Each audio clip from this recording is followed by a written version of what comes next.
ഇപ്പൊ ഇങ്ങനെയുള്ള ചതിക്കുഴികളിൽ പോയി വിടുന്ന കുട്ടികളുണ്ട്. അത് എന്നോട് പലരും വിളിച്ച് സംസാരിക്കാറുണ്ട്. ഇങ്ങനെയായിരുന്നു, അങ്ങനെയായിരുന്നു, ഇങ്ങനെയായിരുന്നു. ഞാൻ അത് കൊടുത്തു, ഇത് കൊടുത്തു, അങ്ങനെ ചെയ്തു, ഇങ്ങനെ ചെയ്തു എന്നൊക്കെ പറയുമ്പോഴെല്ലാം ഞാൻ പറയും. ഞാൻ ഓരോരുത്തർക്കും അഡ്വൈസ് കൊടുക്കാറുണ്ട്. ഇതല്ല ലൈഫ്, ഇതല്ല ലൈഫ്. അതുകൊണ്ട് തന്നെ നമ്മൾ 99% നമ്മളൊരു സൗഹൃദത്തിന് വേണ്ടിയിട്ട് നമ്മുടെ ഊർജവും സമയവും എല്ലാം നമ്മൾ വിട്ടുകൊടുക്കുമ്പോൾ 1% നമ്മൾ നമുക്ക് വേണ്ടിയിട്ടും കൂടി ജീവിക്കണം. ആ 1%ത്തിന് 99%-നേക്കാൾ ശക്തി ഉണ്ടായിരിക്കണം. അപ്പൊ ഈ 99% നമ്മളെ കയ്യിൽ നിന്ന് നഷ്ടപ്പെട്ടാൽ ഈ 1% കൊണ്ട് നമുക്ക് പിടിച്ചു നിൽക്കാൻ കഴിയും. ഇത് ഞാൻ പ്രതീക്ഷിച്ചതാണ് എന്നുള്ളത് അത് ഞാൻ എൻ്റെ കുട്ടികളോട് എല്ലായിടത്തും പറഞ്ഞു കൊടുക്കുന്ന ഒരു കാര്യം. അതുകൊണ്ട് തന്നെ പ്രണയം എന്ന് പറയുന്ന ഒരു ചതിക്കുഴിയിലേക്ക് ആസ് എ പേഴ്സൺ രഞ്ജുമാറിന് പോയി വീഴേണ്ട ഒരു അവസ്ഥ വന്നിട്ടില്ല. എൻ്റെ ഒരു സുഹൃത്തുണ്ട്, അവര് ട്രാൻസ്ജെൻഡർ ആണ്, അവരൊരു സെക്സ് വർക്കർ ആണ്. അപ്പോൾ ഒരു ദിവസം അവരെന്നോട് ഒരു പരിധി കഴിഞ്ഞപ്പോൾ അവർ പൊട്ടിക്കരയാൻ തുടങ്ങി. അപ്പോൾ അവർ പറയുന്നത് എൻ്റെ ജീവിതം എങ്ങനെയാണ് ഗദ്ദാഫി, അതായത് എനിക്ക് രാവിലെ മൊത്തം ഞാൻ കിടന്നുറങ്ങും, രാത്രി ഒരു 6 മണി 7 മണിക്ക് ശേഷം ഞാൻ രാത്രി സെക്സ് വർക്കിന് വേണ്ടിയിട്ട് ഇറങ്ങും. ഈ സെക്സ് വർക്കിന് ഇറങ്ങിയതിന് ശേഷം ഒരുപാട് ട്രാൻസ്ജെൻഡർ ആയതുകൊണ്ട് അവരെ എക്സ്പ്ലോയിറ്റ് ചെയ്യുന്ന ഒരുപാട് പേരുണ്ട്. സാധാരണ ഒരാളാണെന്നുണ്ടെങ്കിൽ നമ്മൾ ചോദിക്കുന്ന പൈസ തരുമായിരിക്കും, പക്ഷേ ചിലപ്പോൾ സെക്സ് ട്രാൻസ്ജെൻഡർ ആയതുകൊണ്ട് അവർ നമ്മളുടെ അടുത്തേക്ക് വരികയും പിന്നീട് കാര്യം കഴിഞ്ഞതിന് ശേഷം ചിലപ്പോൾ നമ്മൾ ചോദിക്കുന്ന പൈസ തരാതെ അവർ ഉപദ്രവിച്ചിട്ട് കടന്നു പോവുകയും ചെയ്യുന്ന ഒരു പ്രവണത. നമുക്ക് ഇത്രയും പൈസ ഉണ്ടെങ്കിൽ നമുക്ക് ഇത്രയും മെഡിസിൻസ്, സർജറിക്ക് ശേഷം ഇത്രയും മെഡിസിൻസ് ഇൻടേക്ക് ചെയ്യേണ്ട ഒരു ബാധ്യതയുണ്ട്. അതെല്ലാം ചൂഷണങ്ങളാണ്, നമുക്ക് ചുറ്റും നടക്കുന്ന ചൂഷണങ്ങളാണ്. ഞാൻ പറഞ്ഞല്ലോ, ഈ സൗഹൃദം, സ്നേഹം, പ്രണയം, ഇഷ്ടം, ഇതെല്ലാം ഇതിന്റെ ഫാക്ടറായിട്ട് വരും. ഇപ്പം ഒരു പെണ്ണ് ഒരു സിസ്ജെൻഡറിൽപ്പെട്ട ഒരു സ്ത്രീ ആണെന്നുണ്ടെങ്കിലും ഒരു ട്രാൻസ് വുമൺ ആണെങ്കിലും ഒരു പുരുഷനോടൊപ്പം അവൾ കഴിഞ്ഞിട്ടുണ്ട് എങ്കിൽ അവൾ ആ ജീവിതം തന്നെ അവന് തുറന്നു കൊടുക്കുകയാണ്. അവളുടെ ലൈഫ് അവിടെയാണ് എന്നുള്ള ഒരു പൂർണ്ണ വിശ്വാസത്തിന്റെ പുറത്ത് മാത്രമാണ് ഒരു സ്ത്രീ ഒരു പുരുഷന് വശംവദയാകുന്നത്. അപ്പൊ ആ മനസ്സിലൂടെ അവൾ ചിന്തിച്ചു പോകുന്ന ഇതാണ് എൻ്റെ ലോകം എന്നുള്ളതാണ്. അവൾ ആ നെഞ്ചിൽ തല അമർത്തി, മുഖം അമർത്തി, മുറുക്ക കെട്ടിപ്പിടിച്ച് കിടക്കുന്നുണ്ടെങ്കിൽ അവളുടെ ഹൃദയം തേങ്ങുകയാണ് ആ സമയം. അവൾ സന്തോഷം കൊണ്ട് തേങ്ങുകയാണ്. പക്ഷെ ആ പുരുഷൻ ആഗ്രഹിക്കുന്നത് അത്രയും സമയം അവളെ സ്പെൻഡ് ചെയ്യുക എന്നുള്ളത് മാത്രമാണ്. ആ ഒരു ടൈം ഓഫ് പീരീഡ് കഴിഞ്ഞാൽ കഴിഞ്ഞു. പക്ഷെ ആ സ്ത്രീയുടെ ഹൃദയത്തിലേക്ക് കേറിപ്പോവുകയാണ്. അതെ, ഇപ്പം സെക്സ് വർക്ക് ചെയ്യുന്ന സ്ത്രീകളാണെന്നുണ്ടെങ്കിലും അവരുടെ മനസ്സിലും ഒരു പുരുഷനുണ്ട്. അത് മനസ്സിലാക്കണം. അത് വെറുതെ അല്ല. ഒരു സ്ത്രീ ഒരു പുരുഷന് തന്റെ ശരീരം കാഴ്ചവെക്കുമ്പോൾ സർവ്വതും കാഴ്ചവെക്കുന്നതിന് തുല്യമാണ്. അത് ഇപ്പം പണത്തിന് വേണ്ടിയിട്ട് പോകുന്ന അവരുടെ ഗതികേടാണ്. ആ പണത്തിന് വേണ്ടിയിട്ട് അവൾ പോകുമ്പോഴും അവളുടെ ഹൃദയം കൊടുത്തിരിക്കുന്ന ഒരു രൂപം എവിടെയോ ഉണ്ട്. അതെ, അപ്പൊ എക്സാക്ട് ഈ സാധനമാ പറഞ്ഞത്. അതായത് നമ്മള് രാവിലകൾ കാണുന്നേ ഇല്ല, രാവിലകൾ മൊത്തം നമ്മൾ കിടന്നുറങ്ങുന്നു, കാണുന്നത് മൊത്തം രാത്രികളാണ്. രാത്രികളിൽ ഈ പറയുന്ന പോലെ നമ്മള് ചൂഷണം ചെയ്തിട്ട് കടന്നു പോവുകയാണ്. ചിലപ്പോൾ നമുക്ക് പൈസ പോലും കിട്ടാറില്ല. ആ പൈസ സ്വരൂപിച്ചിട്ട് വേണം അവർക്ക് പിറ്റേ ദിവസം പോയിട്ട് ഹോർമോണൽ ടാബ്ലറ്റ്സ് ഇൻടേക്ക് ചെയ്യാൻ വേണ്ടിയിട്ട്. അപ്പോൾ ഇത്തരം ട്രോമകൾ ഉണ്ടല്ലോ, അതായത് ആരും മനസ്സിലാക്കാനില്ല. രാവിലെകൾ നമ്മൾ കാണുന്നില്ല, രാത്രികൾ മാത്രം. ഇതൊക്കെ ഉണ്ടാക്കുന്ന ഒരു പ്രഷർ ഉണ്ടല്ലോ, തുറന്നു പറയാൻ നമുക്കൊരു കൂട്ടില്ല. കൂടെയുള്ളത് മൊത്തം ഇത്തരം സാഹചര്യത്തിലൂടെ കടന്നു പോകുന്ന ട്രാൻസ്ജെൻഡേഴ്സ് ആയിട്ടുള്ള സുഹൃത്തുക്കളാണ്. അപ്പൊ അങ്ങനെയുള്ള സാഹചര്യങ്ങളിലായിരിക്കും എവിടെ നിന്നെങ്കിലും ഒരു മഴത്തുള്ളി പോലൊരു സൗഹൃദം വരുന്നത്. അവര് പെട്ടെന്ന് വിശ്വസിക്കുക എന്റെ എല്ലാ ഭാരങ്ങളും ഇറക്കി വെക്കാൻ പറ്റിയ ഒരു ഇടവാണ്. ഇവൾ രാത്രി കാലങ്ങളിൽ പോയി സമ്പാദിച്ചു കൊണ്ടുവരുന്നതെല്ലാം ഇവന് കാഴ്ചവെക്കുവാണ്. ഇവന് കാഴ്ചവെക്കുമ്പോൾ ഇവൻ അതൊരു വശമാണ്. രാവിലെ എപ്പോഴെങ്കിലും ഇവളടുത്ത് പോയി കുറച്ചു നേരം ഇരിക്കുക, ഇവള് പറയുന്ന സങ്കടം കേട്ടിട്ട് ഇവളെ കൂടെ കുറച്ചു നേരം സന്തോഷിപ്പിച്ചിരിക്കുക, എൻ്റെ കാര്യങ്ങളെല്ലാം കുശാലാണ് എന്നുള്ളൊരു ചിന്താഗതിയിലൂടെ വരുന്ന സൗഹൃദങ്ങളാണ്. അറ്റ് ദ സെയിം ടൈമിൽ തന്നെ ഇയാൾ വേറെ മറ്റുള്ളടത്തും സങ്കടങ്ങൾ കേൾക്കാൻ പോകുന്നുണ്ട് എന്നുള്ളൊരു അവസ്ഥയുണ്ട് ഇതിനിടയിൽ. അത്തരം കുറെ പ്രശ്നങ്ങൾ ഞാൻ കേട്ടിട്ടുണ്ട്. അപ്പൊ അതൊക്കെയാണ് ഇതിനകത്ത് വരുന്ന, മുമ്പേ പറഞ്ഞതുപോലെ ആത്മഹത്യ ചെയ്യാനുള്ള ഒരു പ്രേരണ, ഇതൊക്കെ വരുന്ന അവിടെ നിന്നാണ്. പണ്ട് രഞ്ജു എന്നെ പറഞ്ഞു കേട്ടിട്ടുണ്ട്. അതായത് ഞാൻ മേരിക്കുട്ടി സിനിമ കണ്ട സമയത്ത് അത് രഞ്ജുവിന് ഒരുപാട് റിലേറ്റ് ചെയ്യാൻ പറ്റിയ ഒരു സിനിമയായിരുന്നു. കാരണം ഇതുപോലെ തന്നെ ഒരു കാരണവുമില്ലാതെ, കാരണം പോലും അറിയാതെ പോലീസുകാരുടെ ഭാഗത്തു നിന്ന് മോശം അനുഭവം ഉണ്ടായിട്ടുണ്ട്. പോലീസ് സ്റ്റേഷനിൽ പോയിട്ട് ഒരു തെറ്റും ചെയ്യാതെ ഇങ്ങനെ കിടക്കേണ്ടി വന്നിട്ടുണ്ട് എന്നൊക്കെ. ഇത്തരം ഉണങ്ങാത്ത മുറിവുകളുണ്ടല്ലോ, നമ്മളെ മുൻകാലത്ത് നമ്മളെ നേരിടേണ്ടി വന്നിട്ടുള്ള അത്തരം ഉറങ്ങാത്ത മുറിവുകൾ ഇനിയും മനസ്സിൽ ബാക്കിയുണ്ടോ? എൻ്റെ മുറിവുകളെല്ലാം ഉണക്കാനുള്ള മരുന്നുകൾ ഞാൻ പറഞ്ഞല്ലോ, എനിക്ക് ഉണ്ടായിട്ടുള്ള അനുഭവങ്ങളിലെ ബാഡ് എക്സ്പീരിയൻസിൻ്റെ ആയിട്ടുള്ള എല്ലാ അനുഭവങ്ങളിൽ നിന്നുള്ള മരുന്നുകൾ ഞാൻ തന്നെ സ്വരൂപിക്കുകയായിരുന്നു എൻ്റെ പിന്നീടുള്ള അനുഭവങ്ങളിൽ നിന്ന്. പക്ഷെ എത്രയൊക്കെ മായ്ച്ചാലും മായാത്ത മുറിവുകളാണ്. നമുക്കത് ഓർക്കുമ്പം എവിടെയെങ്കിലും ഒരു മുള്ളു കുത്തുന്ന വേദന വരും. അതിന് എത്ര ആദർശങ്ങൾ പറഞ്ഞാലും അത് നമ്മളിൽ നിന്ന് വിട്ടുപോകില്ല. അങ്ങനെയുള്ള ഒരുപാട് അനുഭവങ്ങളുണ്ട്. ഒരുപാട് അനുഭവങ്ങൾ എന്ന് പറഞ്ഞാൽ ഒരുപാടുണ്ട്. കേരളത്തിലെ അറിയപ്പെടുന്ന ട്രാൻസ്ജെൻഡർ ആക്ടിവിസ്റ്റും സെലിബ്രിറ്റി മേക്കപ്പ് ആർട്ടിസ്റ്റുമാണ് രഞ്ജു രഞ്ജിമാർ. 20 വർഷത്തോളമായി മേക്കപ്പ് ആർട്ടിസ്റ്റായി സിനിമാ ലോകത്ത് പ്രവർത്തിക്കുന്നു. അവഗണനകളെ ആത്മവിശ്വാസം കൊണ്ട് മറികടന്ന് ജീവിത വിജയം നേടിയ കഥയാണ് രഞ്ജുവിന് പറയാനുള്ളത്. താൻ പൂർണ്ണമായും ഒരു സ്ത്രീയായ വ്യക്തിയാണെന്ന് രഞ്ജുമാർ പലപ്പോഴും പറഞ്ഞിട്ടുണ്ട്.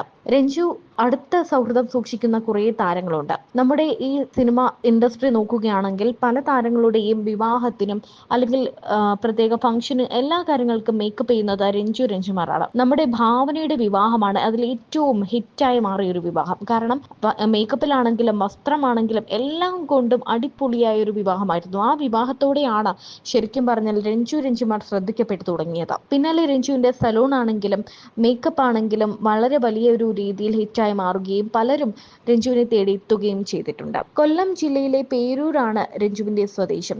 ഒരു ഓലപ്പുരയിൽ ജനിച്ചു വളർന്ന രഞ്ജു ഇന്നൊരു ബംഗ്ലാവിന് ഉടമയാണ്. അച്ഛൻ, അമ്മ, ചേച്ചി, ചേട്ടൻ ഇതായിരുന്നു രഞ്ജുവിന്റെ കുടുംബം. അച്ഛന് കൂലിപ്പണിയായിരുന്നു, അമ്മ കശുവണ്ടി ഫാക്ടറിയിലെ തൊഴിലാളി. പാടത്തിന്റെ വരമ്പിലായിരുന്നു രഞ്ജുവിന്റെ വീട്. അതിനാൽ ഓരോ മഴക്കാലവും പേടിപ്പിക്കുന്ന ഓർമ്മകളായിരുന്നു രഞ്ജുവിന്. ആ രഞ്ജു ഇന്ന് ലോകത്തെ അറിയപ്പെടുന്ന മേക്കപ്പ് ആർട്ടിസ്റ്റ് ആണ്. എക്സ്പ്ലെയിൻ ചെയ്യേണ്ട ഒരു ആവശ്യം വന്നിരുന്നില്ല, പൊതുവെ ഒരിടത്തും വരുന്നില്ല. ബിക്കോസ് എൻ്റെ അമ്മ എപ്പോഴും എന്നെ അങ്ങനെ തന്നെയാണ് കണ്ടിരുന്നത്, ആസ് എ ഫീമെയിൽ എന്നുള്ള ഒരു ചിന്താഗതി തന്നെയായിരുന്നു അമ്മയ്ക്ക്. അത്രേ ഉള്ളൂ. അല്ലാണ്ട് എനിക്ക് അങ്ങനെ ഒരു എന്നെ സംബന്ധിച്ച് എനിക്കൊരു പ്രൗഡ് മൂമെന്റ് എന്ന് പറയുന്നത് എൻ്റെ സർജറി കഴിഞ്ഞ് ഞാൻ അബോധാവസ്ഥയിൽ നിന്ന് തെളിഞ്ഞു വരുന്ന ആ ഒരു സിറ്റുവേഷനിൽ ഐ ഫെൽറ്റ് എനിക്ക് തുള്ളിച്ചാടണമെന്ന് തോന്നിയിരുന്നു. യാ, സംതിങ് എന്നിൽ നിന്ന് എന്തോ പോയി. ഞാൻ എന്താഗ്രഹിച്ചോ ഞാൻ അവിടെ എത്തിച്ചേർന്നു എന്നുള്ള ഒരു തോന്നൽ എനിക്ക് അപ്പോഴാണ് കൂടുതലായിട്ട് വന്നത്. അതർവൈസ് എനിക്ക് പിന്നീട് പോകെ ഞാനത് യൂസ്ഡായി മീൻസ് അതിന്റെ ഒരു പാർട്ട് മാത്രമായിട്ടാണ് കണ്ടിരുന്നത്. Otherwise am a woman. അത് തന്നെയായിരുന്നു. ഈ പലരും ഇപ്പൊ ഒരു കുട്ടി ജനിക്കുന്ന സമയത്ത് അച്ഛനും അമ്മയൊക്കെ എടുത്ത് ചുംബിക്കാനും കെട്ടിപ്പിടിക്കാനും ഒക്കെ തോന്നിയിട്ടുണ്ട് എന്നൊക്കെ ഞാൻ പറഞ്ഞു കേട്ടിട്ടുണ്ട്. ഈ സർജറിക്ക് ശേഷം രഞ്ജു, അതായത് എല്ലാ അർത്ഥത്തിലും പെണ്ണായതിനു ശേഷം ആദ്യം ചെയ്ത കാര്യം എന്താ? ഞാൻ ചെയ്തത് എന്താ പറയാ, സൂര്യായിരുന്നു എന്നെ സർജറിക്ക് എന്റെ കൂടെ നിന്നിരുന്നത്. അപ്പം സർജറി കഴിഞ്ഞ് ഹോസ്പിറ്റലിൽ നിന്ന് എന്നെ കാണുമ്പം എന്നെ ആദ്യം ഹഗ് ചെയ്തത് അവളാണ്, സൂര്യാണ്. എൻ്റെ മകളാണല്ലോ. അപ്പൊ അതിന്റെ ആ ഒരു സന്തോഷം. പിന്നെ എന്നെ കംപ്ലീറ്റ് നോക്കിയത് ഒരു കുഞ്ഞിനെ പോലെ തേച്ച് കുളിപ്പിച്ച്, അതായത് ഒരു കുഞ്ഞ് ജനിച്ച് അതിനെ ഇങ്ങനെ കുളിപ്പിച്ച് വൃത്തിയാക്കി കൊണ്ടുവരണമല്ലോ, അതെല്ലാം കൃത്യമായിട്ട് ചെയ്തത് സൂര്യാണ്. അപ്പൊ ഞാൻ കൂടുതൽ ഹഗ് ചെയ്തിരിക്കുന്നത് അവളെയാ. കരഞ്ഞോ അന്നത്തെ ദിവസം? പിന്നെ കരഞ്ഞോന്ന് വെച്ച് കഴിഞ്ഞാൽ എനിക്ക് ബോധം വന്നപ്പോൾ ഞാൻ ഫോൺ എടുത്ത് ഭാവനനെ വിളിച്ചു, വീഡിയോ കോൾ ചെയ്തു, പേളിമണിനെ വിളിച്ചു, രമ്യ നമ്പീശിനെ വിളിച്ചു, പ്രിയമണിനെ വിളിച്ചു, മമത മോഹൻദാസിനെ വിളിച്ചു. എല്ലാരും വിളിച്ചിട്ട് ഞാനിങ്ങനെ, അതായത് സർജറി ഇന്നലെ കഴിഞ്ഞ് ഇന്ന് രാവിലെ എനിക്ക് ബോധം വീണു, എന്നെ റൂമിലേക്ക് ഷിഫ്റ്റ് ചെയ്തപ്പോൾ ഉള്ള സംഭവമാണ്. ഇതൊക്കെ സംഭവിക്കാൻ പാടുണ്ടോന്ന് എനിക്ക് അറിയത്തില്ല. കാരണം അത്രയും പെയിൻഫുൾ ആയിട്ടുള്ള ഒരു നൂൽപാലത്തിലുള്ള ഒരു സർജറി കഴിഞ്ഞിട്ടാണ് ഞാൻ കിടക്കുന്നത്. പക്ഷെ എനിക്ക് ലോകത്തോട് വിളിച്ച് പറയണം എന്ന് എനിക്ക് തോന്നി, ബിക്കമിങ് ഐ എ വുമൺ എന്നെനിക്ക് പറയണം. ഞാൻ ആഗ്രഹിച്ചതിലേക്ക് ഞാൻ എത്തി എന്ന് എനിക്ക് പറയണം. അത് സാധിച്ചു. പണ്ട് ഞാൻ ഇങ്ങനെ കേട്ടിട്ടുണ്ട്, നമ്മൾ ആദ്യം ഇൻഡസ്ട്രിയിലേക്ക് വരുന്ന സമയത്തെ, ഇൻഡസ്ട്രിയിൽ ആളുകൾക്ക് വേണ്ടിയിട്ട് മേക്കപ്പ് ചെയ്യാൻ പോകുന്ന സമയത്തൊക്കെ അന്ന് ഉണ്ടായിരുന്ന പല മിമിക്രി ആർട്ടിസ്റ്റുകളും രഞ്ജുവിനെ നോക്കി പരിഹസിച്ചിട്ടുണ്ട്, കളിയാക്കിയിട്ടുണ്ട് എന്നൊക്കെ ഞാൻ കേട്ടിട്ടുണ്ട്. എന്നിട്ട് രഞ്ജു റൂമിൽ ചെന്നിരുന്നിട്ടായിരിക്കും ഒറ്റയ്ക്ക് ഇരുന്ന് കരയുക. അവരുടെ മുമ്പിൽ ചിലപ്പോൾ കാണിക്കാതെ റൂമിൽ ചെന്നിരുന്ന് ഒറ്റയ്ക്ക് ആരോടും പരാതി പറയാതെ പരിഭവമില്ലാതെ ഒറ്റയ്ക്ക് ഇരുന്ന് കരയുമായിരുന്നു എന്ന് കേട്ടിട്ടുണ്ട്. അതിനുശേഷം ഇപ്പോൾ പല നിലപാടുകളും, അതായത് മുൻനിര ആക്ടേഴ്സിനോടടക്കം മുഖം നോക്കാതെ നിലപാടുകൾ തുറന്നു പറഞ്ഞിട്ടുണ്ട്. അതിന്റെ ആഫ്റ്റർ എഫക്ട്സ് ഉണ്ടായിട്ടുമുണ്ട്. പക്ഷെ അവിടെ നിന്ന് ഇങ്ങോട്ടേക്കുള്ള ഒരു മാറ്റം ഉണ്ടല്ലോ രഞ്ജുവിന്റെ, മാനസികമായിട്ട് അത്രയും ബോൾഡായി കുറെ കാര്യങ്ങൾ തുറന്നു പറയുന്നു. എവിടെ നിന്നാണ് ഈ മാറ്റം കണ്ടു തുടങ്ങി? ഈ എനിക്കതൊരു ബോൾഡായിട്ട് എനിക്ക് തോന്നിയിട്ടില്ല. അതൊരു ബോൾഡ്നെസ്സിന്റെ ഒരു പ്രത്യേകതയായിട്ട് എനിക്ക് ഇപ്പോഴും ഫീൽ ചെയ്തിട്ടില്ല. അന്നും ഇന്നും എൻ്റെ പ്രതികരണങ്ങൾ നല്ലതിന് വേണ്ടിയിട്ടായിരിക്കും. ഞാൻ പ്രതികരിച്ചിട്ടുള്ള എന്ത് കാര്യങ്ങൾ എടുത്തു നോക്കിയാലും അതിനകത്ത് ഒരു ശരിയുണ്ടാകും. ആ ശരി ഉള്ളത് കൊണ്ട് മാത്രമാണ് ഞാൻ പ്രതികരിക്കുന്നത്. അതുകൊണ്ടാണ് ഞാൻ സഡൻലി പ്രതികരിക്കാത്തത്. ഞാൻ ടൈം എടുത്തേ ഒരു വിഷയത്തിൽ ഞാൻ ഇടപെടുകയുള്ളൂ. അതിൻ്റെ സത്യാവസ്ഥ എന്താണെന്ന് അറിഞ്ഞ് മനസ്സിലാക്കിയിട്ട് ശേഷമേ ഞാൻ പ്രതികരിക്കുള്ളൂ. പലപ്പോഴും മറ്റുള്ളവരോടുള്ള പ്രതികരണം, ഞാൻ കരയുന്നത് സ്വയം എൻ്റെ വീട്ടിനകത്ത് കണ്ണാടി നോക്കി തന്നെ. അത് അന്നും ഇന്നും ഒക്കെ എൻ്റെ സങ്കടങ്ങളെല്ലാം ഞാൻ എണ്ണിപ്പറക്കുന്നത് എൻ്റെ ബെഡ്റൂമിലാണ്. എൻ്റെ കണ്ണാടിയിൽ നോക്കിയിട്ടാണ് ഓപ്പോസിറ്റ് നിൽക്കുന്ന ആളാണ് ഞാനുമായിട്ട് ഫൈറ്റ് ചെയ്യുന്നതെന്നുള്ള രീതിയിൽ ഞാൻ സംസാരിക്കും. മിററിൽ നോക്കി സംസാരിക്കും. നീ അത് പറഞ്ഞില്ല, നീ ഇങ്ങനെ പറഞ്ഞു, നീ ഇങ്ങനെ കാണിച്ചില്ല, നീ അങ്ങനെ കാണിച്ചില്ല. ഇതെല്ലാം എൻ്റെ ദേഷ്യം മുഴുവൻ ഞാൻ അവിടെ എക്സ്പ്രസ് ചെയ്യും. അതെല്ലാം അലിഞ്ഞു പോകും. ഞാൻ സുഖമായിട്ട് കിടന്നുറങ്ങും. അതുകൊണ്ട് എൻ്റെ ഉറക്കം നഷ്ടപ്പെടുന്നില്ല. എനിക്ക് പറയേണ്ടത് ഞാൻ പറഞ്ഞു കഴിഞ്ഞു എന്നുള്ളൊരു സമാധാനത്തിലാണ് ഞാൻ കിടന്നുറങ്ങുന്നത്. വാട്ട് എവർ ഇറ്റ് ഈസ്, അവരെന്ത് പറഞ്ഞു എന്നുള്ളത് പിന്നീട് ഞാൻ അതിനെപ്പറ്റി ബോധർ ചെയ്യാറില്ല. അത് അവരുടെ കൾച്ചർ, അല്ലെങ്കിൽ അവരുടെ അറിവ്, അല്ലെങ്കിൽ അവരുടെ അറിവില്ലായ്മ, അത് മാത്രമേ ഞാൻ കണക്കാക്കുള്ളൂ. അന്ന് കളിയാക്കിയവരൊക്കെ പിന്നീട് നമ്മൾ ഇങ്ങനെ ഒരു സ്റ്റേറ്റസിലേക്ക് മാറിയ സമയത്ത് അവരെ കണ്ടുമുട്ടിയിട്ടുണ്ടോ? കണ്ടുമുട്ടാറുണ്ട്. പലരെയും കണ്ടുമുട്ടിയിട്ടുണ്ട്. എവിടെയെങ്കിലൊക്കെ വെച്ച് കാണുമ്പം നമുക്ക് കൊടുക്കാൻ പറ്റുന്ന എന്താണ്? ഒരു പുഞ്ചിരി, അല്ലേ? അത് അവർക്കത്, ആ ഒരു റിഫ്ലക്ഷൻ അവർക്കത് ആസ്വദിക്കാൻ കഴിയുന്നുണ്ടെന്നുണ്ടെങ്കിൽ അവിടെ അത് തീർന്നു. അത്രേ ഉള്ളൂ. അവർ ചിരിച്ചോ ചിരിച്ചില്ലയോ എന്നുള്ളത് ഞാൻ ആലോചിക്കുന്നില്ല. ഞാൻ ചിരിക്കും. അതാണ് ഏറ്റവും നല്ല മധുര പ്രതികാരം. ഞാൻ ചിരിക്കും. പണ്ട് ഇതുപോലെ നിലപാടുകൾ തുറന്നു പറയുന്നത് കൊണ്ട്, ഇപ്പൊ ചില നമ്മൾ പക്ഷം പിടിക്കുന്നത് കൊണ്ട് ഒരുപാട് മാറ്റി നിർത്തലുകൾ ഉണ്ടായിട്ടുണ്ട്. ഒരുപാട് കാലം നമ്മൾ വീട്ടിൽ ജോലിയില്ലാതിരിക്കേണ്ട അവസ്ഥ വരെ ഉണ്ടായിട്ടുണ്ട് എന്ന് ഞാൻ പറഞ്ഞു കേട്ടിട്ടുണ്ട്. ഇപ്പോഴും ഉണ്ട്. അതിപ്പോഴും ഉണ്ട്. കാരണം ഞാൻ പ്രതികരിക്കുന്നവളായതുകൊണ്ട് എനിക്ക് ചില കാര്യങ്ങൾ കണ്ടാൽ അത് തെറ്റാണെന്ന് എനിക്ക് ചൂണ്ടിക്കാണിക്കണം. പിന്നീട് അത് ആവർത്തിക്കാതിരിക്കട്ടെ, അല്ലെങ്കിൽ അത്രയും ഒരു അറിവ് അവർക്ക് കിട്ടട്ടെ എന്നുള്ള രീതിയിൽ ഞാൻ എപ്പോഴും പ്രതികരിക്കും.